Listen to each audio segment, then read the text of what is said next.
Bapak, Ibu, dan saudara-saudariku yang terkasih dalam Tuhan, hari ini kita merayakan peringatan Santo Justinus Martir, ya, yang hidup atau wafat dia tepatnya pada tahun 169. Jadi dia hidup di awal-awal gereja, ya, 169 berarti Yesus eh, wafat dan bangkit itu tahun 30, ya, tahun 30, ya. Lalu Paulus itu bertobat tahun, ya, 50-an, ya. Lalu kemudian Justinus itu 169. Jadi dia termasuk, ya, generasi, ya, ketiga, ya. Ketiga setelah Yesus wafat, lalu kemudian kalau Yesus punya anak kan kira-kira tahun 30, ya, kira-kira meninggalnya tahun 100 gitu, ya. Kalau usianya 70 tahun itu. Tapi waktu itu kan umurnya panjang-panjang. Nah, Justinus ini adalah cicitnya gitu, ya. Atau cucunya, ya. Cucunya Yesus, ya. Generasinya adalah cucu dengan Yesus, ya. Jadi dia adalah kesaksian imannya yang masih relatif dekat dengan Yesus. Dan pada waktu dia melawan orang-orang yang memang, ya, mengajarkan, ya, atau dia diminta kan, matinya itu kan karena diminta untuk menyembah, ya, kepada apa? Untuk meninggalkan imannya, ya, diminta untuk meninggalkan imannya dan menyembahkan dewa-dewa yang lain, ya. Waktu itu ya tentu saja ya pemerintahan Roma, ya, tetapi dia lebih baik mati, ya, menyerahkan dirinya demi Kristus, ya, daripada dia harus dipaksa untuk, ya, beralih, ya, ke penyembahan yang lain. Dia juga seorang filsuf, dikatakan dia, ya, seorang filsuf. Jadi dia sungguh-sungguh juga orang yang belajar, ya, ilmu ilmu filsafat, ya. Filsafat itu kan ilmu yang paling penting, ya, mendasar bagi hidup kita, ya. Kalau kita Indonesia ini kenapa kok enggak maju-maju ini karena enggak belajar filsafat, ya. Enggak belajar filsafat, ya. Ya, saya itu kalau ke jalan-jalan itu sering kali nelongso, ya. Lihat trotoar kok pakai keramik gitu, ya. Iya. Iya, enggak tahu siapa yang memutuskan itu kok sampai trotoar kita itu yang di Surabaya itu pakai keramik gitu, ya. Umurnya mungkin Pak Andri tahu nih, ahli bangunan, ya. Keramik kalau kena beban mobil, beban apa, hancur, ya, hancur. Ya, terus keterangkat akar apalagi hancur. Nah, itu karena apa? Tidak belajar filsafat, ya. Buat gorong-gorong ambles, ya. Ya banyak alasannya ini, tapi ya karena tidak belajar filsafat. Jadi pikirannya itu pendek, tidak mendalam, ya. Justinus ini sungguh-sungguh dia adalah orang yang berpikir secara mendalam, ya. Dia berpikir mendalam dan dia menemukan bahwa dalam agama Kristen, ya, itu ada kebenaran yang sungguh mendalam. Padahal umur kekristenan waktu itu belum terlalu dewasa. Kalau kita hitung tadi tahun 169 dari wafatnya Kristus itu masih, ya, 100 tahun. Nah, kok 100 tahun? Dari 3 tahun 33 sampai 69 itu berarti berapa tahun, ya? Hah? Iya, 169 dikurangi 30, ya. 30 tahun, nah itu. Berarti kan 130-an, ya, 139 tahun. Tetapi dia melihat dan merasakan bahwa kekristenan itu suatu, ya, filsafat yang sungguh mendalam, sungguh dalam.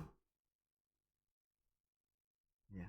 Artinya kalau orang bertemu dengan Kristus, mengimani Kristus, dia menemukan kedalaman yang sungguh-sungguh dicari banyak orang kebenarannya. Dan dia menemukan dalam agama dia kemudian sangat dan mau meninggalkan imannya. Karena inilah yang paling benar, paling mendalam.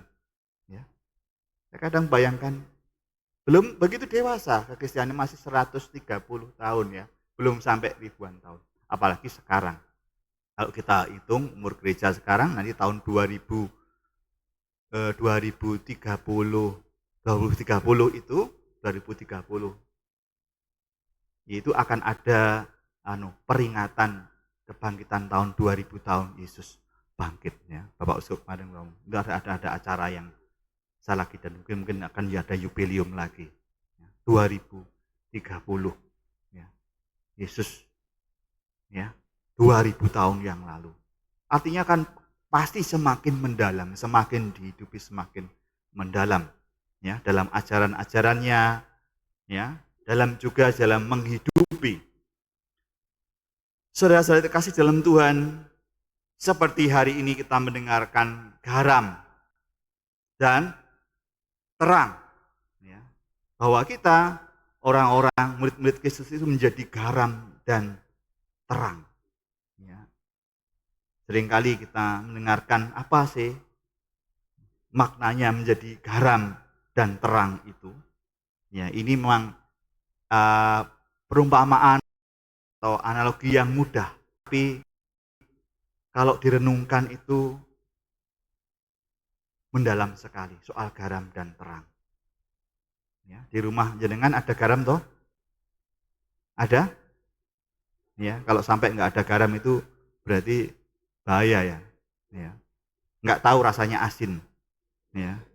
Ya, nggak tahu rasanya asin. Paling tidak ada garam di meja makan, untuk kalau orang asin ditambahi garam gitu ya. Juga ada terang toh? Pasti ada di rumahnya ada terang, ya. Ada bola-bola lampu ya di rumahnya. Berapa bola lampu di rumahnya? Mungkin enggak ya. Begitu mati diganti. Terang. Begitu garam dan terang itu menjadi suatu hal yang sangat ya penting di dalam perjalanan hidup manusia. Garam ya, kalau garam itu kan punya sifat mengasinkan tadi. Kalau tidak asin lagi, untuk apa selain tidak ada gunanya, selain diinjak-injak atau ya, pernah tahu garam yang tidak asin? Pernah tahu? Ada yang jual nggak garam yang tidak asin? Ya, nggak ada yang tahu. Ini kan perumpamaannya kan untuk manusia. Kalau manusia yang nggak asin, pernah tahu nggak?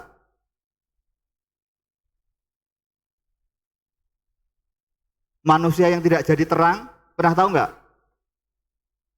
Manusia yang suka kegelapan, pernah tahu nggak? Nah, ketemu toh? Inilah dalamnya suatu perumpamaan itu. Memang garam itu nggak ada yang nggak asin, yang dijual semuanya asin. Tetapi ada garam yang tidak asin. Ya orang yang beriman yang hidupnya tidak mengawetkan, hidupnya tidak memberikan rasa di dalam rumah tangganya, di dalam gereja, di dalam ya apalagi komunitasnya, tidak memberi rasa, tidak memberi sumbangsih, ya itu ya. Tidak memberi sumbangsih atau sumbangan ya. Sekarang itu kan lagi bangun gereja tadi sumbangan ya. Kalau nggak kasih sumbangan nggak asin ya toh. Ya, sekali kalau teringat itu ya, lagi khotbah mesti teringat bangunan terus duitnya kurang gitu ya. Terus disepil gitu ya. Ya.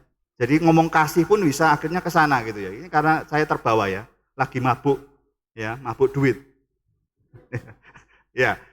Asin, mengawetkan ya, memberi suasana, memberi ya. Kan garam itu kan awet ya, semua makanan kalau dikasih garam awet. Ya. Buktinya apa? Gereh itu ya, ikan asin ya. Nggak enak, tapi awet ya. Coba kalau nggak ada garam, dibuang itu semua ikan-ikan itu. Nggak tahu jadinya apa, jadinya bangkai. Tapi ketika diasinkan, di saat kita tidak punya beli lauk, uang untuk beli lauk yang enak, ikan asin pun itu menjadi santapan yang lezat. Iya toh? Suka ikan asin enggak? Enggak suka pasti ya, anak-anak enggak suka, enggak mau ya. Mau ikan asin? Mau? Bener? Pernah makan ikan asin? Pernah ya? Siapa bapaknya itu ya? Bagus, sudah pernah dikasih makan ikan asin. Tahu Pak Ari ya. Ya, ikan asin ya. Kan memberi rasa ya di antara yang lain ikan asin itu menonjol. Ya, dan itu karena garam. Karena garam. Ya, karena pengolahannya melalui garam itu. Ya. Ada yang suka tempoyak? Tempoyak itu durian yang diawetkan di Kalimantan itu. Itu juga ternyata pakai garam. Supaya durian itu tidak terbuang, maka disimpan, difermentasi dengan garam, kemudian disimpan, bisa dimakan sampai berbulan-bulan. Sehingga di musim-musim tidak ada durian, mereka tetap bisa ya buat sambal tempoyak, makan tempoyak ya enak. Ya. Tapi kalau lama-lama yang blenger ya. Kalau kita orang ya sini blenger ya. Tapi kalau orang Kalimantan, itu. Ada lagi namanya pekasam. Semuanya pokoknya makanan ya. Namanya hamon, pernah daging hamon. Hamon itu adalah kaki babi yang disayat filet tipis-tipis gitu ya. Enak sekali itu. Itu mahal sekali. Ya, daging kaki babi dilumuri dengan garam lalu diangin-anginkan di berapa suhu derajat, digantung itu. Ya, saya tahu karena pernah hidup di Spanyol. Ya. Namanya hamon. Ya, bukan ham tapi hamon. Jadi dia dari sayatan daging babi. Itu wipis, enak sekali. Ya, itu di dalam roti dibelah, ya ini siang-siang sudah lapar ya. Dibuka ya toh, dikasih itu. Ini saya mau cerita garam saja sebenarnya ya. Ya. Tapi betapa garam itu menjadikan segala sesuatu itu menjadi ya luar biasa. Yang mestinya terbuang, mestinya kelebihan apa tapi disimpan dengan garam dan lain sebagainya. Ya. Juga terang juga demikian. Maka kita sebagai pengurus baik yang lama, yang baru dan seluruh umat yang hadir bahkan misioner juga ini kelak juga akan jadi pengurus ya. Ya, mereka itu kan akan menjadi pengurus juga nanti di kemudian hari. Kita dipanggil Tuhan untuk menjadi garam dan terang. Ya, dengan cara kita masing-masing, dengan ya waktu, dengan keberanian, dengan ya apa yang kita miliki menjadi garam dan terang ini. Ya.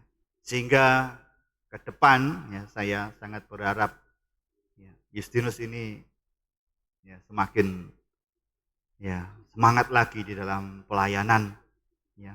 Saya terima kasih ya karena kita itu melayani 1.900 ya dengan keterbatasan yang ada ya, di wilayah E ini itu mencakup 1.900 ya kepala warga ya. Dan kalau dimasukkan di sini tentu tidak cukup gereja kapel ini. Tetapi dengan segala keterbatasan ya kapel ini bisa membantu ya, paroki. Ya, tentu saja dengan tangan-tangan Anda, kerelaan Anda untuk ya merawat, menjaga dan juga dulu membangun kapel ini. Ya, bersamaan dengan rumah ibadat yang cantik-cantik ini ya. Ini kan kawasan cantik ya di sini ya. Sutet tapi ada kawasan cantik ya. Ada 6 rumah ibadat di sini. Dan kita bersyukur karena kita bisa menggunakan ini sebagai ya kapel, sebagai perluasan dari gereja paroki. Ya. Maka saat ini ya saya ingin berterima kasih kepada pengurus yang lama yang sudah bau-bau ya merawat, menjaga dan juga mengkondisikan bagaimana kapel ini bisa melayani umat ya dengan baik dengan berbagai macam pelayanan, mulai dari pengajaran, ya, terutama katekisi, ya saya dengar katekisi di sini juga cukup berkembang, banyak ya dari katekumen-katekumen dari wilayah ini yang selalu jumlahnya luar biasa, ya, bersaing dengan wilayah nih A dan E ini saingan sebenarnya, Pratama dengan Justinus ini. Tapi Justinus kayaknya bisa nyelip A, ya, dari segi jumlah karena memang perumahannya terus bertambah. Sementara A orangnya semakin menua. Menua di situ sering ya pemakaman di Adiasa. Kalau yang sini masih muda-muda ya toh. Ya itu jadi. Dan itu sudah ya kita harus menyadari itu situasi-situasi itu. Setelah 2 tahun saya rasakan oh memang ya seperti itu ya toh. Tapi mereka semangat juga. Saat ini mereka punya biak 60. Ya, tahun ini sekitar 60-65 mereka punya biak. Artinya ke depan mereka masih ya punya terus untuk kapel itu dari 60 anak-anak ya, mereka mulai bangkit ya. Meskipun lansianya juga terus ya berkurang satu persatu tapi mereka terus ya nyamati. Ya, bukan untuk saingan tetapi untuk sama-sama harapannya kerjasama yang baik antara Pratama dengan Justinus itu harus terjalin ya, karena ini satu paroki, sama-sama mengembangkan, sama-sama ya itu. Dan semoga kita semakin menjadi garam dan terang, pengurus yang baru ini semangati oleh semangat Justinus ya, yang semakin menemukan kedalaman iman itu. Ya. Sekilas tadi saya terungkap ya, kedalaman iman kita itu terungkap dalam kasih. Tadi saya ngomong dengan Pak yang akan dilantik ini, Pak Imam ya. Saya sentil ya.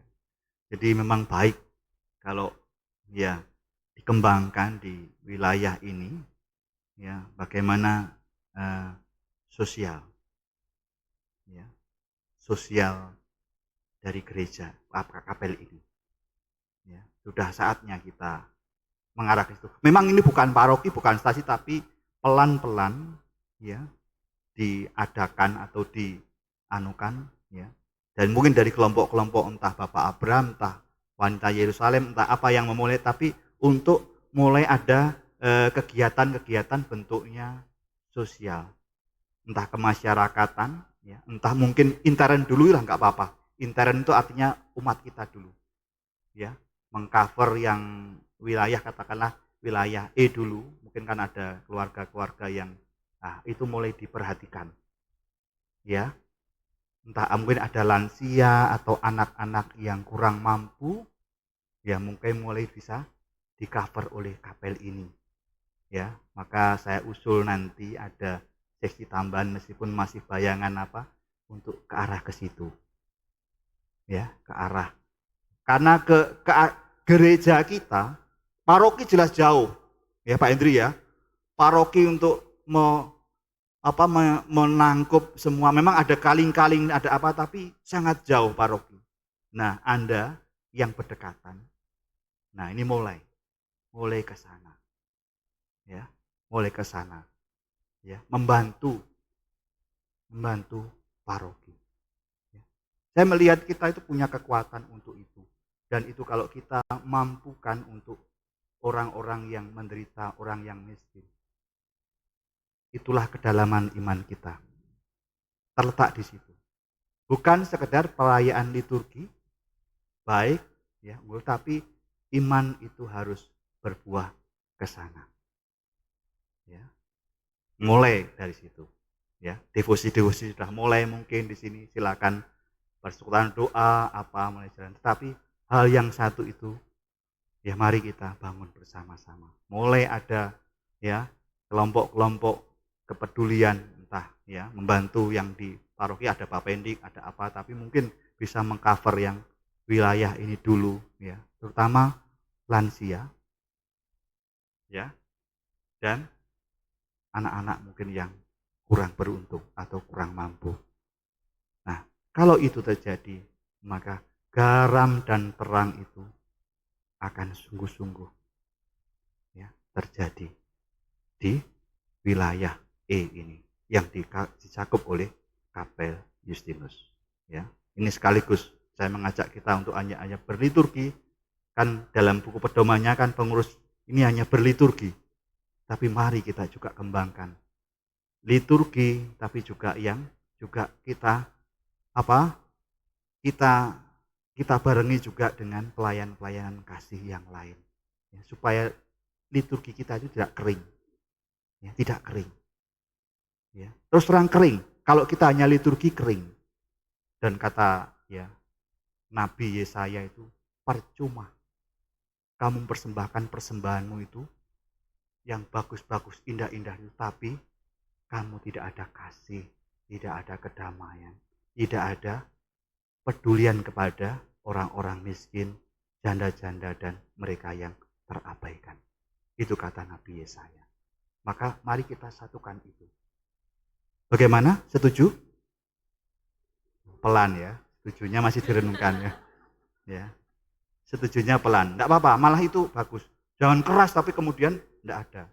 Tapi setuju pelan tapi direnungkan. Ya, dan pelan-pelan dijalankan. Ya, begitu. Ya. Misalkan mulai ada seksi sosial, nanti kemudian ada kotak kolekte untuk orang miskin, kolekte untuk ya apa. Tapi dipertanggungjawabkan, ada catatannya memang untuk ini itu. Ya. Itu. Ya. Berkat Allah menyertai kita semua. Amin.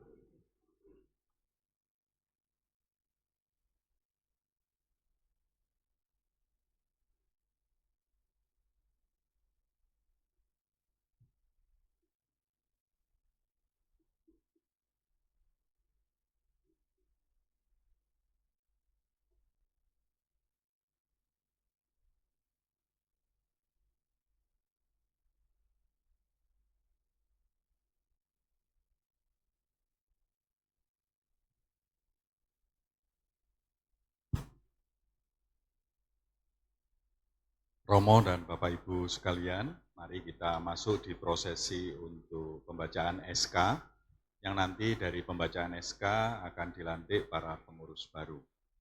Izinkan saya mewakili dari GBB untuk membacakan surat keputusan Ketua Umum Dewan Pastoral Paroki dan Badan Gereja Katolik Paroki Santo Yusuf Karangpilang, Keuskupan Surabaya, nomor 002-0454-DPP BGKP SY Romawi 5 tahun 2026 tentang pengangkatan pengurus kapel Santo Justinus Royal Resident Paroki Santo Yusuf Karangpilang Surabaya periode 2026 sampai 2029.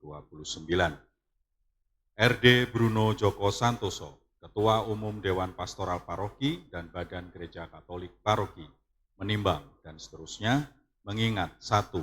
Arah dasar Keuskupan Surabaya 2020 sampai 2030, kedua, pedoman dasar Dewan Pastoral Paroki dan Badan Gereja Katolik Paroki BGKP 2012 Keuskupan Surabaya, ketiga, pedoman rumah tangga 2018 Paroki Santo Yusuf Karangpilang, memperhatikan usulan pengajuan nama-nama pengurus kapel Santo Justinus pada tanggal 22 Mei 2026, memutuskan menetapkan keputusan Ketua Umum Dewan Pastoral Paroki dan Badan Gereja Katolik Paroki tentang pengangkatan pengurus kapel Santo Justinus Royal Resident Paroki Santo Yusuf Karangpilang Surabaya 2026-2029.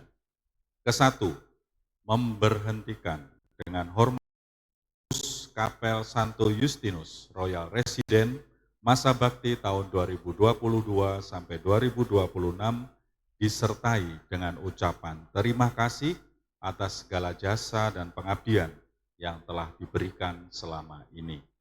Kedua, mengangkat dan menetapkan susunan pengurus untuk jabatan sebagai pengurus kapel Santo Justinus yang beralamatkan di Jalan Royal Babatan Selatan 18 Kaviliun C RT 06 RW 02 Dukuh Pesapen Kelurahan Sumurwelut Kecamatan Lakar Santri dengan susunan terlampir sebagai bagian yang tidak terpisahkan dalam keputusan ini. Ketiga, keputusan ini berlaku sejak tanggal ditetapkan sampai dengan 31 Mei 2029.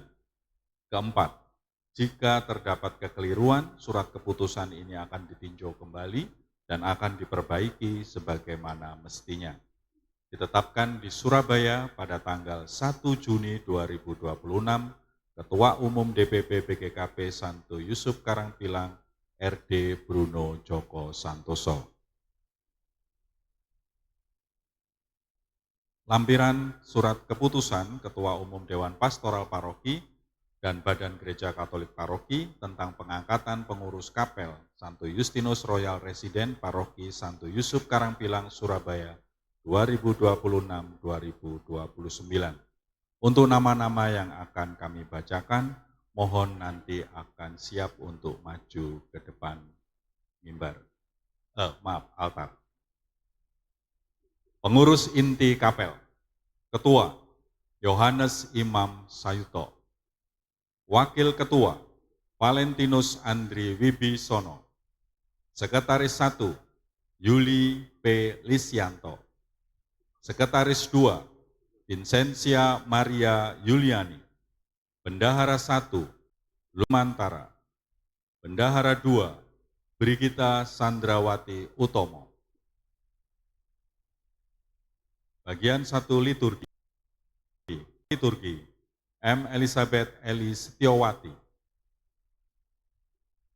Seksi Tata Perayaan Misa Albertus Wong. Seksi Misdinar Matius Widianto Hermawan. Anggota Martinus Tanoto Citro Ananda. Clemens Yosia Jose Hartanto. Seksi Sakristi Paulus Handoko Angka Sastro. Anggota Maria Yohana Mulyani. MJ Francisca Sugiyati S. Agnes Martina, Francisca Ratna Dewi, Agatha Valentina Lucia Maria, Elizabeth Asta, Depiana Ndapa, Maria Veronica Ardani, Gabriela Jennifer Austin Lim, Aurelia Kiriana Permata Ardani, Maria Georgi Jif, Clara Marsanda Anissa. Seksi bunga altar, Cincia Eka Kurnia Dewi. Anggota Veronica Erna Samyati Ningsih, Maria Magdalena Yuliana, Vincentia Maria Yuliani, Valentin Florentina Christine Sucahyono, Stefani Hermin Harsono. Bagian 2 kerumah tanggaan. Koordinator kerumah tanggaan, David Ong Willy Yuwono. Seksi perlengkapan dan pemeliharaan bangunan, Yosep Wardi Wiono, Markus Abdi Rosma Kurniawan, Anselmus Hari Cahyadi.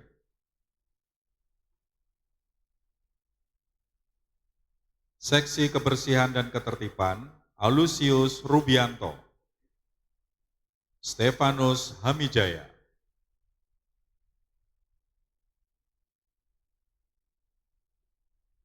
Firminus Tony Utoyo,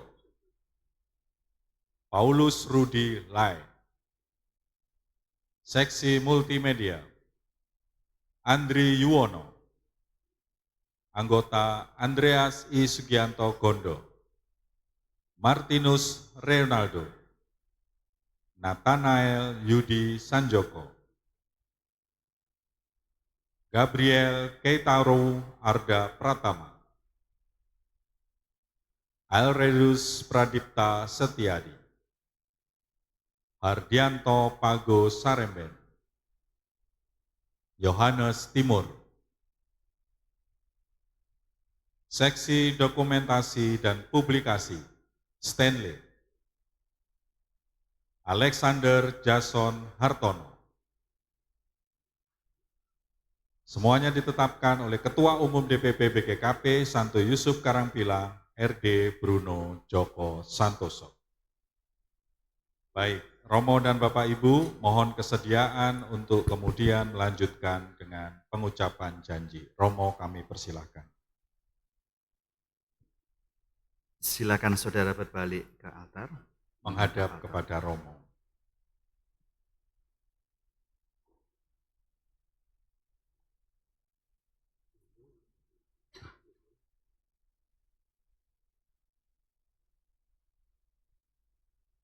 Kesediaan dan pengucapan janji. Apakah saudara-saudari bersedia menerima dan melaksanakan tugas sebagai pengurus Kapel Santo Justinus di Perubahan Royal Residen ini sungguh dengan ikhlas hati? Ya, kami bersedia. Terima kasih atas kesediaan saudara. Saudari sekalian, kini ucapkanlah janji kesetiaan dan kesediaan di hadapan Allah dan seluruh umat-Nya.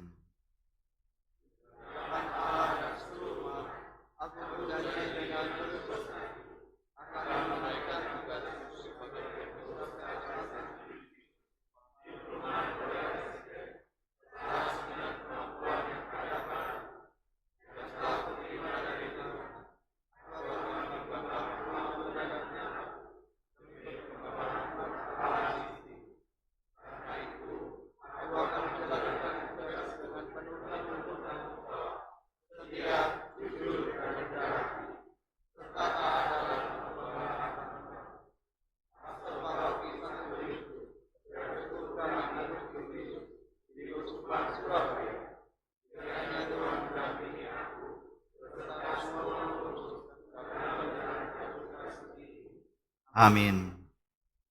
Saudara-saudari terkasih, marilah kita berdoa mohon kepada Allah untuk para pengurus ini. Marilah kita berdoa. Ya Allah, Engkau telah milih dari antara kami orang-orang yang Kau percayai meneruskan karya pelayanan-Mu.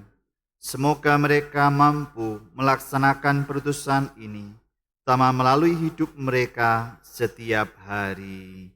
Terpujilah nama-Mu ya Tuhan. Kami bersyukur karena Engkau berkenan memilih para hamba-Mu ini menjadi pelayan-Mu sendiri. Di dalam diri saudara-saudari kami dari Kapel Santo Justinus Royal Residen ini. Terpujilah nama-Mu ya Tuhan. Engkau telah mengutus putra-Mu, Sang Sabda kehidupan, untuk menyatakan kasih-Mu kepada dunia. Terpujilah Engkau ya Tuhan.